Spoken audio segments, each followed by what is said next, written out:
които ни засягат и да потърсим. Радвам се, че за първи път областният управител на Ловеч присъства на наша среща. Това е най-високото ниво, което са ни зачели. Министерството за сега насам му е неудобно да идва, защото се среща с пчелари. Първият въпрос е, според мен, трябва в национален мащаб да се каже кой е законният пчелар. Дали този, който е земеделски производител, или този, който в наредбата е записано, че трябва да регистрира семействата си в областната ветеринарно-медицинска служба. За мен пчелари са тези, които са регистрирали своите семейства в ветеринарно-медицинската служба, а земеделските производители са пчелари от по-висок ранг, които държавата субсидира, но те си плащат и данъци, но данък от 240 лева само медицинска осигуровка може да плати човек, който има над 100 кошера. Такива с 20 до 50 излиза, че ще работим цялото лято само за медицинската осигуровка. Така че за мен пчелар е този, който е регистрирал пчелните си семейства в ветеринарно-медицинската служба и това в национален мащаб трябва да бъде записано категорично. Не може в едната наредба да е така, министърът да решава, че признава другите, без да има наредба. Втория въпрос е абсурдът на наредба 15, в която е записано, че пчеларя в срок от 24 часа трябва да подаде жалба, ако пчелите са му изстроени. Това вече не може да стане. Едно време, когато ползваха други инсектициди, пчелите пристигаха и летящите пчели умираха пред кошера. Сега в кошера умират всички пчели и пчеларят разбира тогава, когато замирише на умряло. А то става едва 3-4 дена след смъртта на пчелите. Значи тази наредба не ни защитава.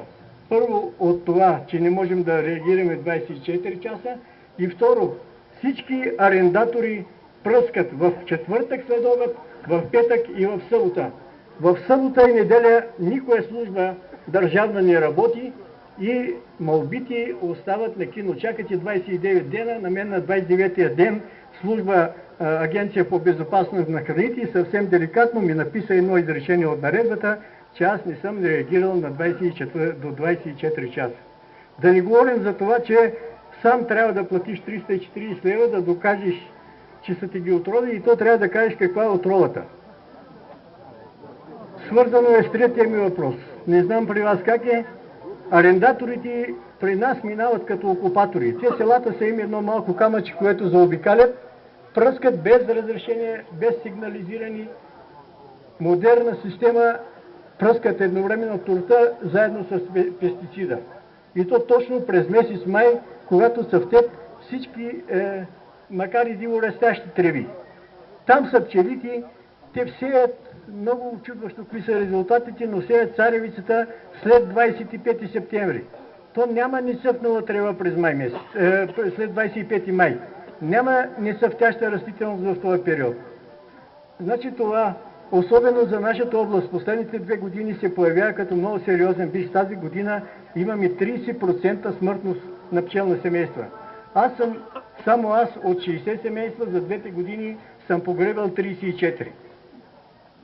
Не е възможно. Остава или да вървим да палим реколтата им след като са ни отровили пчелите, или някой държавен орган да им каже, че стоп, до тук не може повече така.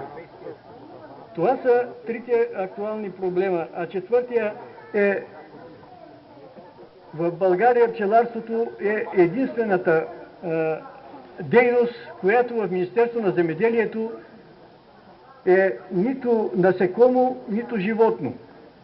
Пчелите не са животно, защото ако бяха животно, за едно убито куче пише колко лева трябва да платиш и колко години затвор те чака.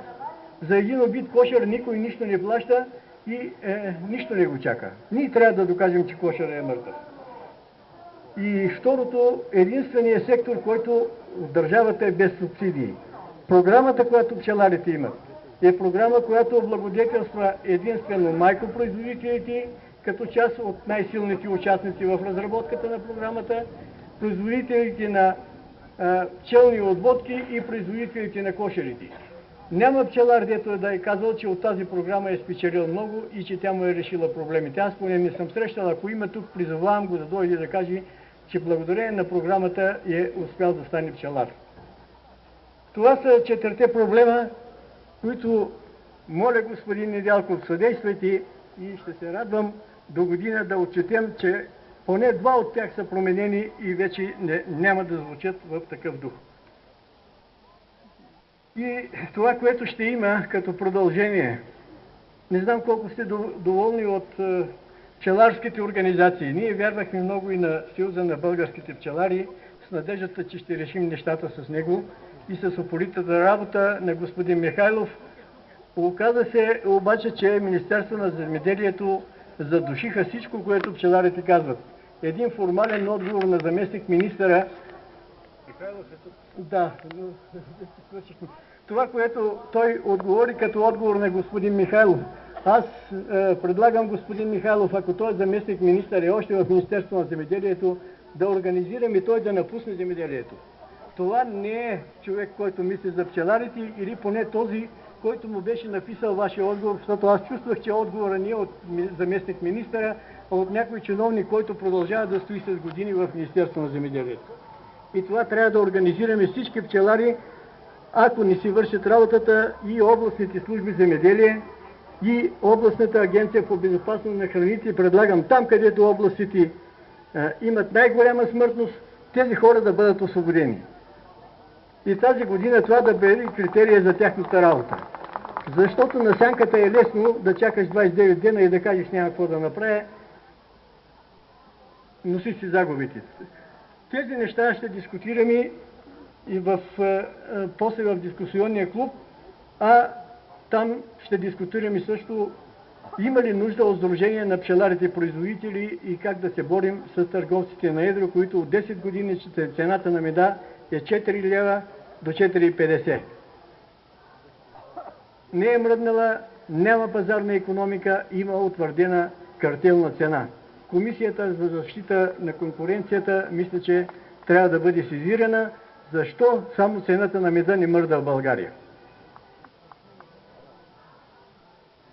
Благодаря на официалните гости. Продължаваме с следващите точки от програмата.